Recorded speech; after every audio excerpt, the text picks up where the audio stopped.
আজ আমি রান্না করব সর্ষে দিয়ে ইলিশ। সেটা আপনারা দেখেই বুঝে গেছেন।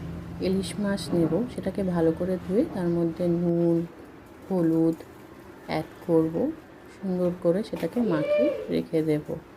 তারপরে এইদিকে কালো সর্ষে পোস্ত আপনার মাছের পরিমাণ অনুযায়ী নেবেন। তার মধ্যে কাঁচা লঙ্কা দেবেন, ঝাল যতটা যে খেতে পারেন সে অনুযায়ী। তার মধ্যে নুন দেবেন, হলুদ দেবেন, আর পরিমাণ মতন জল দিয়ে সুন্দরভাবে সেটাকে পেস্ট করে নেবেন। সে পেস্টটা দেখবেন খুবই মিহি করবেন, তাহলে কোনো দিনই মাছ তেতো হবে না, সর্ষের ঝোল।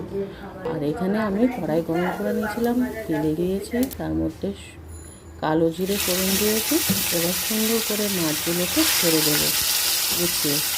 মাছগুলো এমনিতে দেখতে খুবই ভালো লাগছিল, আর সত্যি বলতে খেতেও খুবই স্বাদ ছিল।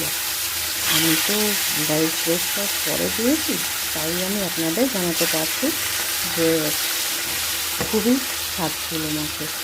মাছটা সব সুন্দর করে গুছিয়ে দেওয়ার পরে এবার আমি সর্ষের পেস্টটা ওর মধ্যে অ্যাড করে দেব, দিয়ে তার মধ্যে জল দেব। জল দিয়ে ওটাকে সুন্দর করে নাড়াচাড়া দেব। নাড়াচাড়া দিয়ে সব ভালো করে মিশিয়ে নেব, হালকা হালকাভাবে, সাবধানে, যেন মাছগুলো ভেঙে না যাক। তারপর আমরা ওইটার মধ্যে আমি কাঁচা লঙ্কা আগের থেকে চিড়ে রেখেছিলাম, সেটাকে দিয়ে দেব সুন্দর করে গুছিয়ে। তাতে একটা কাঁচা লঙ্কার সুন্দর গন্ধ আসে, সে গন্ধটা খুব ভালো লাগে। আর তারপরে কাঁচা লঙ্কাটা ডলে খেলেও খুব ভালো লাগে। এবার আমি ওটাকে কম আঁচে ঢাকা দিয়ে রেখে দেবো। তার মধ্যে কিছুক্ষণ বাদে যখন ফুটে আসবে, একটু হালকা নাড়াচাড়া দিয়ে আবার সেটাকে ঢাকা দিয়ে দেবো। তারপর মাছ হয়ে গেছে আমার রেডি। এবার করে দেখবেন,